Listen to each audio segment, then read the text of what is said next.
सभी को दिल से नमस्कार। मैं आशा करता हूँ आप सभी स्वस्थ होंगे और आप सभी की पढ़ाई भी अच्छी चल रही होगी। आज पढ़ेंगे पत्ती के बारे में, लीफ के बारे में पूरी डिटेल से पढ़ेंगे और वीडियो को स्किप ना कीजिए। आप पूरी वीडियो को देखेंगे और आप पत्ती की पूरी संरचना के बारे में समझ जाएंगे। तो हम आज पढ़ेंगे पत्ती के बारे में। लिखा है पत्ती, इसको इंग्लिश में लीफ बोलते हैं और पत्ती का जो अध्ययन करते हैं उसको हम बोलते हैं मॉर्फोलॉजी। पत्ती का अध्ययन, स्टडी ऑफ लीफ, उसको हम बोलते हैं मॉर्फोलॉजी। पत्ती का अध्ययन मॉर्फोलॉजी कहलाता है। देखिए पत्ती की पार्ट भी पढ़ेंगे, पार्ट है पत्ती का कार्य क्या होता है पूरी डिटेल से पढ़ेंगे। देखो पत्ती जो होती है पार्श्व उपांग होती है, अंग नहीं होती, ये उपांग होती है पत्ती।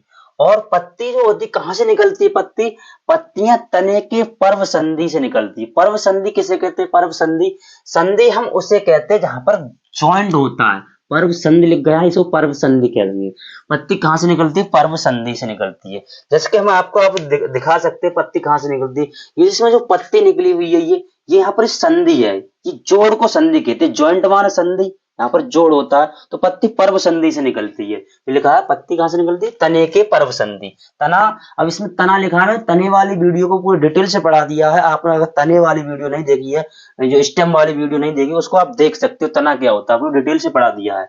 और लिखा है जो पत्ती होती है प्रकाश संश्लेषण बहुत महत्वपूर्ण भूमिका निभाती है। केवल पत्ती के माध्यम से, देखो स्टेम में थोड़ा बहुत भूमिका निभाता है प्रकाश संश्लेषण में, जो तने हरे होते हैं वो, लेकिन पत्ती सबसे ज्यादा महत्वपूर्ण भूमिका निभाती है फोटोसिंथेसिस क्रिया, प्रकाश संश्लेषण क्रिया में। अगर आपने प्रकाश संश्लेषण क्रिया को नहीं समझ पाते हो तो आपने वो वीडियो नहीं देखी है। मैंने प्रकाश संश्लेषण क्रिया को डिटेल से पढ़ा दिया है। अगर आपने नहीं पढ़ी है तो आप प्रकाश संश्लेषण क्रिया को पढ़ सकते हैं। मैंने उस पर वीडियो बना दिया अच्छे प्रकार डिटेल से। और देखो ये पत्ती होती है, पत्ती में छिद्र होती है, उनको बोलते हैं हम स्टोमेटा।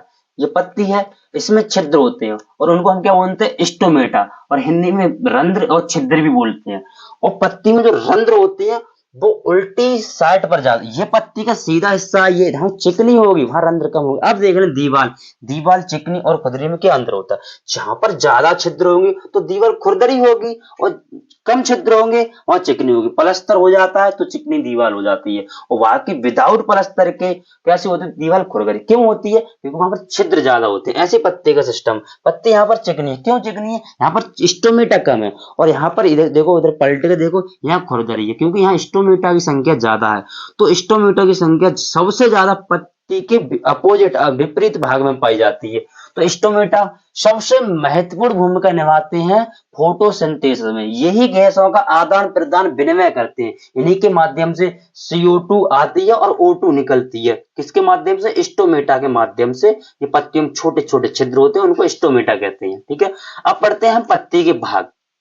पत्ती के भाग देखो, यहाँ लिखा है पर्णाधार। पर्णाधार लिखा है, इसको इंग्लिश में बोलते हैं लीफ बेस। ये आधार होता है पत्ती का। देखो यहाँ पे लिखा है लीफ बेस। ये है ना, ये पत्ती का आधार, जहां से पत्ती स्टार्ट हुई है, एक तरीके से जहां से पत्ती की नींव ही रखी हुई है। जैसे कि हम इसमें आपको समझा सकते हैं लीफ बेस। इसमें आप पत्ती को समझा सकते हैं लीफ बेस। ये लीफ बेस होता है पत्ती की। ये डंठल दिख रहा है, यहाँ से पत्ती निकली है, हम इसमें समझा, इसमें देखो आप, ये यहाँ से पत्ती निकली हुई, इसको हम तो लीफ बेस बोलते हैं यहाँ से। तो यह है पत्ती का लीफ बेस। इसको हिंदी में बोलते हैं पर्णाधार। जहां से पत्ती की शुरुआत हुई है उसे लीफ बेस कहते हैं। ये इसका कार्य देखो, क्या क्या सिस्टम है लीफ बेस। पत्ती तने से जुड़ी होती है। जो पत्ती है ना, तने से जुड़ी है। ये क्या है? तना। ये तना है और इस तने से जब पत्ती जुड़ी है उसे क्या कहेंगे? लीफ बेस पर्णाधार कहेंगे। और अनुपर्ण होता है पत्ती में, अनुपर्ण। देखो इसमें अनुपर्ण निकले हुए, ये है अनुपर्ण। अनुपर्ण, इसको इंग्लिश में बोलते हैं स्टूप्यूल। आपने देखा होगा छोटी छोटी धागे जैसी संरचना निकल आती हैं, जैसे ये निकली है और एक ये निकली है, उनको स्टूप्यूल और हिंदी में अनुपर्ण बोलते हैं। अनुपर्ण, ये इसका कार्य क्या क्या मतलब है इसका? पर्णाधार से एक या दो से उभार जैसी संरचना होती है तो उसको क्या कहते हैं? अनुपर्णा या स्टूप्यूल बोलते हैं। नेक्स्ट पार्ट पढ़ते हैं पर्णवृंत। इसको बोलते हैं इंग्लिश में पेटियोल। पर्णवृंत, पत्ती का जो बेलनाकार पार्ट होता है, पत्ती का जो बेलनाकार पूरा ये पार्ट, देखो यहां से पत्ती निकली थी तो इसको हमने बोलते हैं लीफ बेस, पर्णाधार।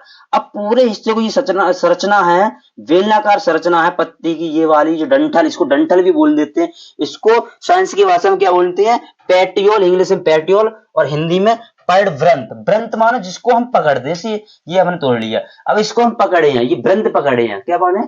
पर्ड माने पत्ता, वृंत माने पत्ती का वृंत पकड़े, इसको इंग्लिश में बोलते हैं पेटियोल। ठीक है, पेटियोल लिखा है पर्णाधार से ऊपर को जो बेलनाकार भाग होता, पर्णाधार तो ये था, और पर्णाधार से ऊपर थोड़ा ऊपर जाएंगे तो क्या मिलेगा आपको, पर्णवृंत मिलेगा। तो पर्णाधार से ऊपर का बेलनाकार भाग आपका क्या कहलाता है, पर्णवृंत पेटियोल कहलाता है। तो इसका कार्य क्या होता है, कार्य है पर्णफलक। देखो पर्णफलक क्या होता है, ये होता है पर्णफलक, ये पर्णफलक है पत्ती का, एक हिस्सा ये है पर्णफलक, पूरा हिस्सा ये, और एक हिस्सा ये पर्णफलक। अभी मैं इसमें समझाता हूँ। ये जो है पर्णफलक, ये पर्णफलक है, ये पर्णफलक है, ये भी पर्णफलक है।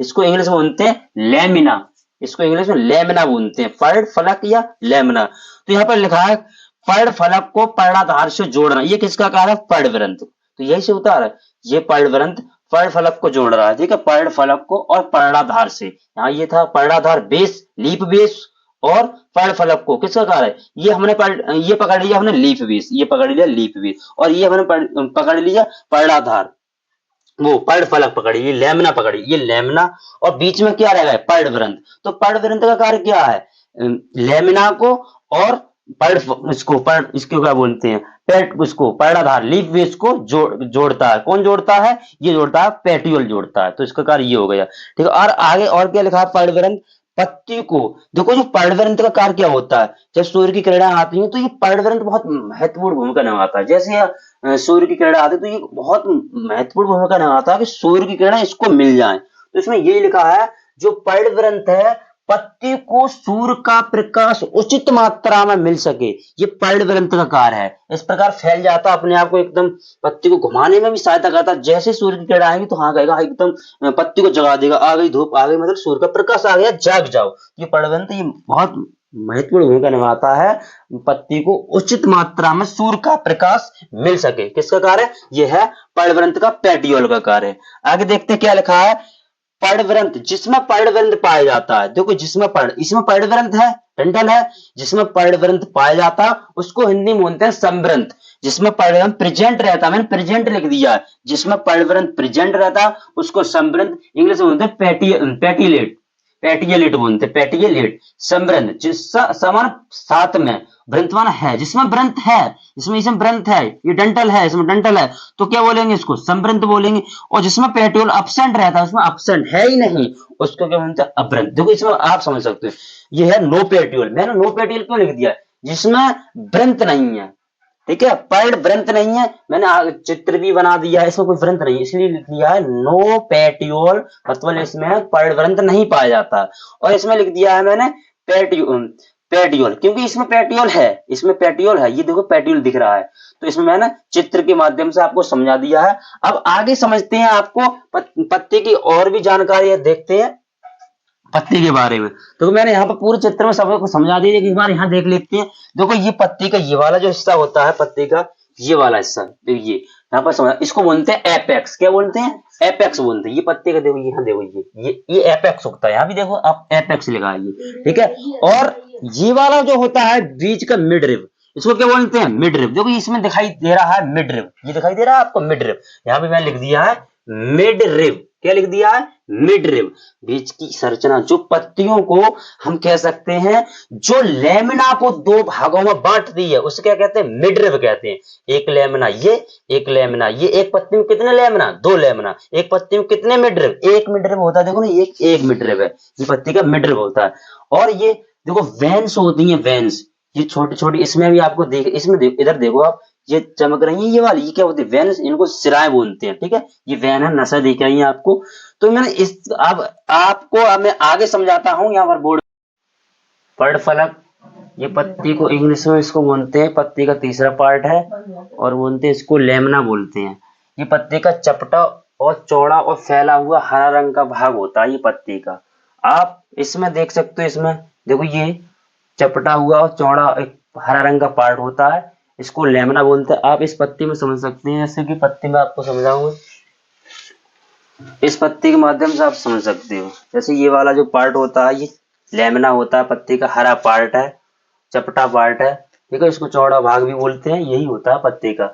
प्रकाश संश्लेषण की समस्त क्रिया एवं वाष्पोत्सर्जन की समस्त क्रिया, इसमें जितनी भी क्रिया होती है जैसे गैसीय विनिमय में, ये सभी लेमना में होती हैं, ठीक है। ये सभी क्रिया किसमें होती है, लेमना में होती है।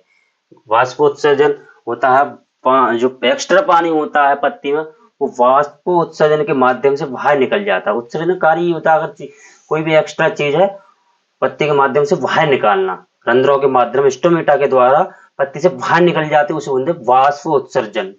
ठीक है, एक्सक्रिएशन बोलते हैं। अब पढ़ेंगे मार्जिन के आधार पर पत्ती के प्रकार। पत्ती कितने प्रकार होती है? मार्जिन। मार्जिन कैसे बोलते हैं? ये जो किनारी है इसको मार्जिन बोलेंगे। किनारी के आधार पर या मार्जिन के आधार पर पत्ती के प्रकार पढ़ेंगे।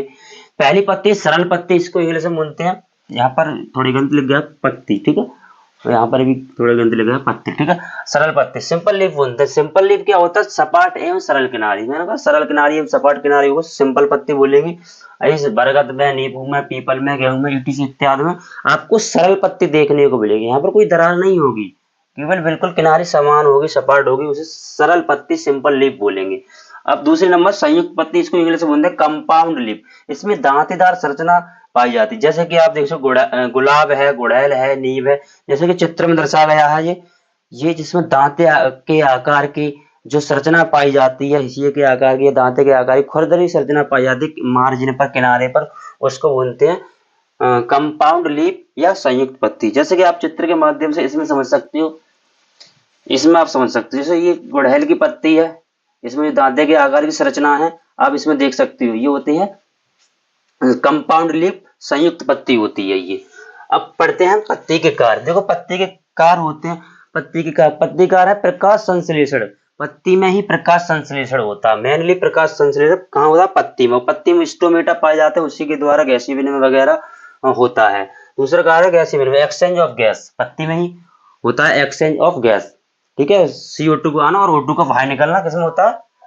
इसमें होता है एक्सचेंज ऑफ, किसमें? पत्ती में होता है गैसीय विनिमय। आ गया वाष्पोत्सर्जन, ट्रांसपायरेशन। वाष्पोत्सर्जन मैंने पढ़ा दिया क्या होता है। वाष्पोत्सर्जन होता है एक्स्ट्रा पानी पेड़ से या पत्ती से बाहर निकलना, एक्स्ट्रा चीज पत्ती से बाहर निकलना, ठीक है, जल के माध्यम से, उसे बोलते हैं वाष्पोत्सर्जन। अगला कार्य भोजन का संचय करना, फूड स्टोरेज। कुछ पत्ती भोजन का संचय करते हैं और हम पत्तियों को खा भी लेते हैं, जैसे कि ये पालक मेथी की पत्तियां होती हैं, उनको हम खा लेते हैं, फूड स्टोरेज का कार्य करती हैं। दूसरा आप संरक्षण, प्रोटेक्शन। कुछ पत्ती प्रोटेक्शन, अपने आप को बचाने के लिए क्या करती है? कांटे का रूप धारण कर लेती है, शाकाहारी जानवर उन्हें खा ना जाए, कोई आघात ना कर दें, तो वहां पर होता है प्रोटेक्शन, कांटे, ठीक है, कांटे का रूप धर लेती हैं पत्तियां, तो वहां पर होता है प्रोटेक्शन।